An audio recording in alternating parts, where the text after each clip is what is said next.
تو اللہ تبارک و تعالیٰ ہم سب کو اس مقدس مہینے میں عبادت کرنے کی توفیق عطا فرمائے۔ وہ اس مقدس مہینے کی بابرکت رات شعبان المعظم کی جو برکتوں والی رات ہے، عظمتوں والی رات ہے، 15 شعبان کی جو رات ہے، اس رات کو اللہ تبارک و تعالیٰ نے بڑا مقام اور مرتبہ عطا فرمایا۔ اس رات میں اللہ تبارک و تعالیٰ کی رحمت جو ہے وہ بہت ہی بار ہوتی ہے، فرماتی ہے کہ ہے کوئی ایسا جو رزق طلب کرنے والا ہو میں اس کو رزق عطا کر دوں، ہے کوئی ایسا جو پریشان حال ہے میں اس کی پریشانی دور کر دوں، ہے کوئی ایسا جو تکلیف زدہ ہو، جو پریشان ہو، جو بیماری میں مبتلا ہو، وہ اپنی بیماری سے اجتناب کرنا چاہے اس سے میں شفا عطا فرما دوں۔ وہ مقدس رات ہے، ہم سب کو چاہیے کہ اس ماہ مقدس کی بابرکت رات میں عبادت کی آزاد کرنے کی ہم سب کو مالک کی توفیق عطا فرمائے۔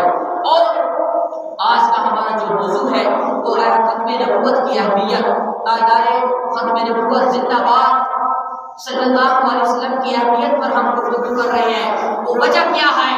اللہ تبارک و تعالیٰ نے ہر دن، ہر رات اور ہر ماہ مقدس، ہر ماہ اور ہر سال مشرف کائنات نے اپنے پیارے محبوب محمد مصطفیٰ کریم صلی اللہ علیہ وسلم کے توسل سے عطا فرمایا ہے نا، اس کے توسل سے ملا ہے۔ حضور کی آمد کے بعد اللہ تبارک و تعالیٰ نے اور حضور کی آمد کے صدقے اس رب کائنات نے دونوں جہان کو پیدا فرمایا اور اپنے پیارے محبوب کے غلاموں کو بھی پیدا فرمایا۔ اس لیے پیدا فرمایا کہ میرے محبوب کی امت میں سے ہوں، پہلے بھی امتی آئی، پہلے بھی نبی آئے، لیکن جو مرتبہ، جو مقام عطا فرمایا اپنے پیارے محبوب کے غلاموں کو عطا فرمایا۔ اور منکرین ختم نبوت پر بات کر رہے ہیں، قادیانی بات کر رہے ہیں۔ آج تک کہتے ہیں کہ قادیانوں کو پاکستان میں یا ملک میں کہیں بھی جگہ دی جائے وہ تبلیغ کرے، نہ اللہ تبارک و تعالیٰ کے پیارے محبوب نے فرما دیا نا، لا نبی آبادی، میرے بعد کوئی نیا نبی نہیں آ سکتا۔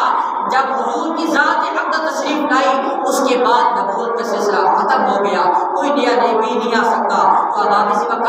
آج کا ہمارا موضوع اسی بیان کے متعلق ہے۔ مالک کائنات نے قرآن مجید میں ارشاد فرمایا، ما کان محمد ابا احد من رجالکم ولکن رسول اللہ وخاتم النبیین، نہیں ہے تم مردوں میں سے کسی کے بعد بلکہ اللہ کے محبوب، اللہ تبارک و تعالیٰ کے بندے ہیں، اللہ تبارک و تعالیٰ کے آخری محبوب محمد مصطفیٰ کریم صلی اللہ علیہ وسلم خاتم النبیین ہیں۔ تو اب اسی وقت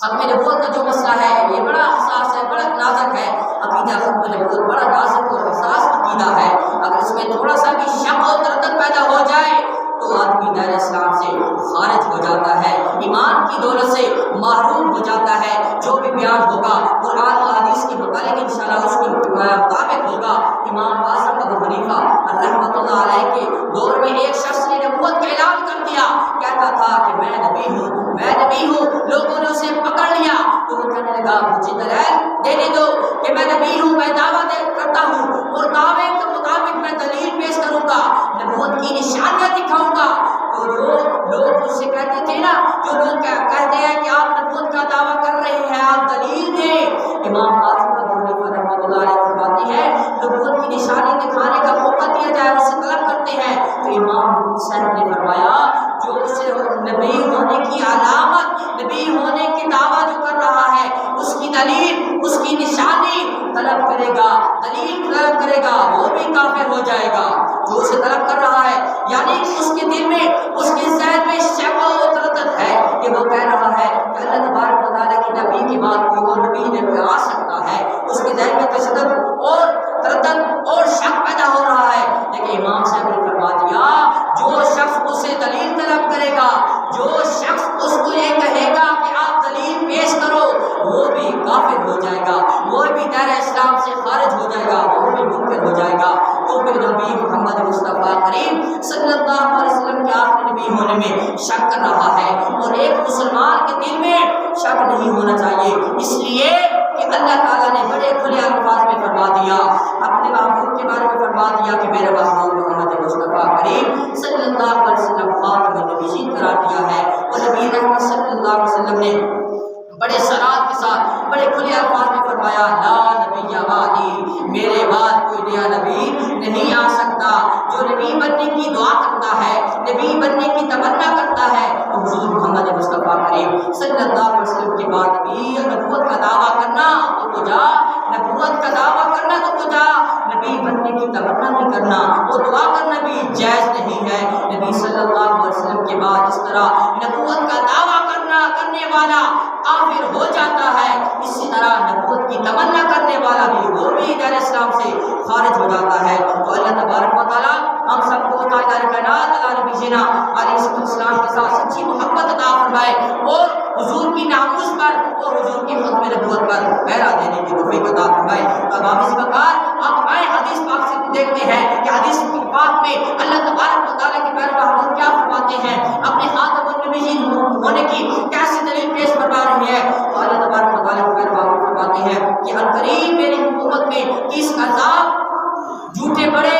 ہوں گے، جو جھوٹے شخص ہوں گے ان میں سے ہر ایک دعویٰ کرے گا کہ میں نبی ہوں، وہ دعویٰ کرے گا کہ میں نبی ہوں، حالانکہ میں اللہ تبارک و تعالیٰ کا آخری نبی ہوں، میرے بعد نبوت کا سلسلہ ختم ہو گیا ہے۔ اس حدیث پاک میں اللہ تبارک و تعالیٰ کے پیارے محبوب نے عقیدہ ختم نبوت بڑے واضح انداز اور کھلے الفاظ کے ساتھ بیان فرما دیا، میرے بعد کوئی نیا نبی نہیں آ سکتا اور میرے بعد جو بھی نبوت کا دعویٰ کرے گا وہ دائرہ اسلام سے بھی خارج ہو جائے گا۔ تو مرزا قادیانی نے جھوٹا نبوت کا دعویٰ کیا تھا، مرزا قادیانی 29 عذابوں میں سے ایک تھا، ان کے ماننے والے جماعت احمدیہ کے نام سے کام کر رہے ہیں، لیکن غور کریں اللہ تبارک و تعالیٰ کے پیارے محبوب کا ایک اسم گرامی احمد بھی ہے، احمد کریندے گزر گئی، احمد کریندے گزر گئی، پورے داچیاں دے جمیندے گزر گئی، پورے داچیاں دے جمیندے گزر گئی۔ اسی وقت تو اللہ تبارک و تعالیٰ کے پیارے محبوب کا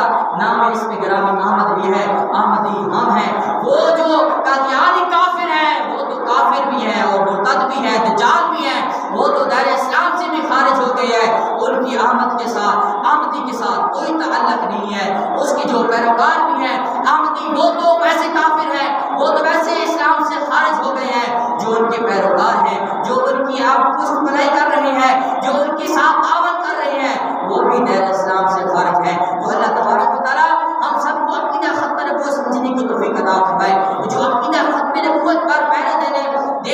یہ بھی سب سے بڑی عبادت ہے، یہ بھی عبادت ہے۔ ہر دور میں ہر عہد و دور کی اپنی اپنی عبادت ہوا کرتی تھی اور عبادت ہوتی ہے۔ ایک وقت تھا جب نبی محمد مصطفیٰ کریم صلی اللہ علیہ وسلم کی وصال کے بعد جھوٹے بدیان نبوت اور مرتدین کا فتنہ زور پر تھا، اس وقت سب سے بڑی عبادت ان کی شروع ہوئی تھی۔ یہ عبادت حضرت ابوبکر صدیق رضی اللہ تعالیٰ